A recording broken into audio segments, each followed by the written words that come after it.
जय हिंद दोस्तों। 80 शब्द प्रति मिनट डिक्टेशन स्टार्ट। पड़ोस में हुई हलचल से इस साल फिर इस पर ध्यान गया कि देश में सीबीएसई यानी केंद्रीय माध्यम शिक्षा बोर्ड के तहत हुई परीक्षाओं के नतीजे घोषित हो चुके हैं और इस परिणाम के साथ ही आशा, निराशा, उल्लास और क्रोध के भाव भी चारों तरफ देखने को मिल रहे हैं।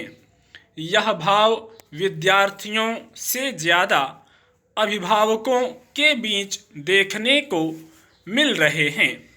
कहीं 97% अंकों के साथ उत्तीर्ण हुए विद्यार्थी और अभिभावक परिणाम में 3% कम अंक आने का अफसोस मना रहे हैं और विद्यार्थी उस कमी को पूरा न कर पाने के बोझ से दब रहे हैं, तो कहीं असफल विद्यार्थी इसे जीवन का अंतिम परिणाम मानकर हताश होकर तनाव में जी रहे हैं। इन दोनों ही स्थितियों में कई बार कुछ विद्यार्थी आत्महत्या तक पहुंच जाते हैं। इस साल भी ऐसी खबरें आई हैं, जबकि यह सबको अंदाजा होगा कि अंकों से तय होती प्रतिभा की परिभाषा विद्यार्थी पर मानसिक दबाव बनाती है। वर्तमान समय में हमारी शिक्षा व्यवस्था ही अंकों पर प्रतिभा का मानक तैयार करने वाली प्रणाली बन गई है। अगर कोई विद्यार्थी 90, 99 या फिर 100 में 100% अंक लाता है तो समाज उसे सिर आँखों पर रखता है।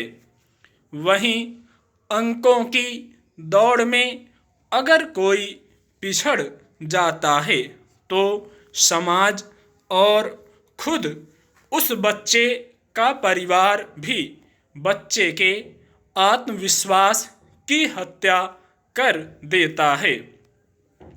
दरअसल हमारे समाज की तुलनात्मक अध्ययन की मानसिकता रही है और यह मानसिकता बच्चों में किसी भी प्रकार का विभेद नहीं करती है, बल्कि हमेशा उनका तुलनात्मक स्तर पर मूल्यांकन करती रही है। इस पूरी व्यवस्था में जो सर्वाधिक दोषी है वह है हमारी शिक्षा प्रणाली, जो आज भी पहली कक्षा से लेकर उच्च शिक्षा तक में विद्यार्थी के मूल्यांकन का आधार उसके द्वारा प्राप्त परीक्षा परिणाम से आंकता है। वह उस परीक्षा से इतर उसके भीतर की प्रतिभा को मूल्यांकन का आधार नहीं बना पाता है। यही कारण है कि शिक्षा व्यवस्था में सीखने से अधिक अंकों की प्राप्ति पर जोर दिया जाने लगा है। हमने साक्षरता दर बढ़ाने के लिए पहले 5वीं और फिर 8वीं कक्षा में अनिवार्य रूप से पास करने की नीति को अपनाया। उसी का परिणाम 9वीं और 10वीं कक्षा में विद्यार्थियों का अधिक फेल होना और बीच में स्कूल छोड़ने वालों की तादाद का बढ़ना रहा। हमने इसके समाधान के तौर पर प्राथमिक व माध्यमिक शिक्षा में सभी को पास करने की नीति में बदलाव करने की अपेक्षा पाठ्यक्रम को अधिक छोटा बना दिया। शिक्षा की गुणवत्ता को मजबूत बनाने की अपेक्षा शिक्षा में मात्रात्मक बदलाव पर जोर दिया और उसी के अनुरूप मूल्यांकन पद्धति को सरल बनाया। क्या कभी हमने सोचा कि शिक्षा पर बनाई गई नीतियाँ हमेशा नाकाम क्यों होती हैं? ऐसा इसलिए है कि ये नीतियाँ ज़मीनी स्तर पर कारगर नहीं होती हैं। हमने 8वीं कक्षा तक पास करने की नीति को तो अपनाया और साक्षरता सूचकांक में अपना नंबर भी बढ़ाया, लेकिन क्या हमारा विद्यार्थी साक्षर हो सका? इसी पास करने की नीति के कारण आज विद्यालयों में कई बार 6ठी या 8वीं कक्षा के विद्यार्थी भी अपना नाम शुद्ध नहीं लिख पाते हैं। हम में से बहुत से लोग इसका दोष भी शिक्षक को देंगे, लेकिन हम भूल जाते हैं कि शिक्षक भी इसी व्यवस्था के अधीन कार्य करने वाला कर्मचारी है जो आदेशों से बंधा है। हम शिक्षा नीति में शिक्षक और विद्यार्थी संख्या अनुपात व उसके माध्यम से शिक्षा की गुणवत्ता पर बहस करते हैं, लेकिन हमने कभी इसे व्यावहारिक धरातल पर लागू नहीं किया। सरकारी विद्यालय इस पूरे विवरण का यथार्थ हैं, जहां विद्यार्थी शिक्षक अनुपात से लेकर आधारभूत संरचना तक का अभाव देखा जाता है। अंकों के मानक मूल्यांकन आधार से उच्च शिक्षा विभाग भी अछूता नहीं रहा है। अंकों के महिमा मंडन में उच्च शिक्षा तक में मानक निर्धारित कर दिया गया।